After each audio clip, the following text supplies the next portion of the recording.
Oke, ini ada pertanyaan lagi dari teman-teman ya Pak. Kalau misal posisinya tidak lulus, respon dari kandidatnya seperti apa? Nah ini saya izin menjawab ya. Jadi ketika tes teori praktek di video sebelumnya kan sudah saya jelaskan ya bahwasanya untuk tes teori praktek ini ada namanya lulus, ada yang tidak lulus.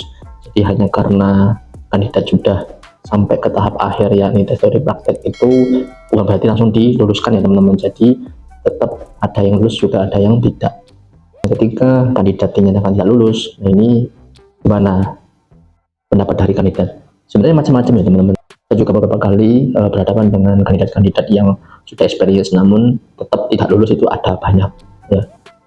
Dan case-nya ini banyak ya, kadang ada yang nggak fokus, kadang ada yang grogi dan segala macam.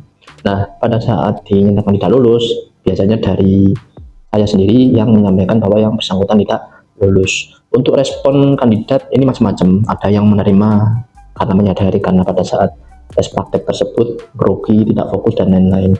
Pernah juga ada case yang tidak terima ya teman-teman, jadi merasa bahwa misalnya dia sudah pengalaman lama dan pasti timbul pertanyaan kenapa saya nggak lulus, seperti itu.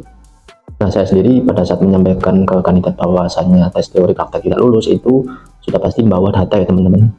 Jadi saya sendiri membawa hasil dari tes teori dan prakteknya, dan setiap perusahaan juga punya standar tersendiri ya, batas nilai kategori lulus sama batas nilai yang kategori tidak lulus. Jadi untuk hasilnya biasanya saya sampaikan kalau misal kandidat itu dinyatakan tidak lulus. Bahkan pengalaman saya dulu itu pernah ada kandidat itu yang tidak terima ya, dinyatakan tidak lulus. Jadi tidak legowo ya, karena mungkin berpikir pasti lulus dan karena experience-nya juga bertahun-tahun di tambang. Bahkan saat itu pernah kejadian di kandidatnya ini itu mencari si trainernya ini ya teman-teman. Jadi kayak tidak terima dengan hasil yang diberikan oleh trainer seperti itu. Tapi alhamdulillah saat itu saya sendiri meredam ya, supaya kekecewaan yang dirasakan ini tidak sampai terjadi hal yang tidak kita inginkan. Sehingga kemarin saya yakinkan bahwasanya yang bersangkutan itu mungkin belum rezeki di perusahaan ini, tapi bisa jadi di perusahaan yang lain rezekinya ada, seperti itu teman-teman. Jadi saya dan tim saya kemarin juga sudah meyakinkan dan alhamdulillah kondusif ya. Namanya orang ini kan banyak karakternya teman-teman, ada yang menerima, ada yang nggak terima, dan yang nggak terima ya pasti reaksinya macam-macam seperti yang saya ceritakan tadi. Tapi yang paling banyak itu memang menerima ya karena case di awal tidak siap ketika tes teori praktek.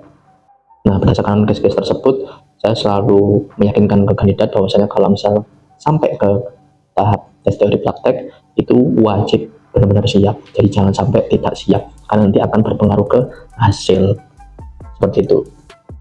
Dan untuk teman-teman yang secara legowo, secara ikhlas menerima bahwasanya tes teori prakteknya gagal, ini kebanyakan dari sisi HR selalu saya sampaikan bahwasanya ya mungkin rezekinya bukan di sini, mungkin rezekinya di perusahaan lain.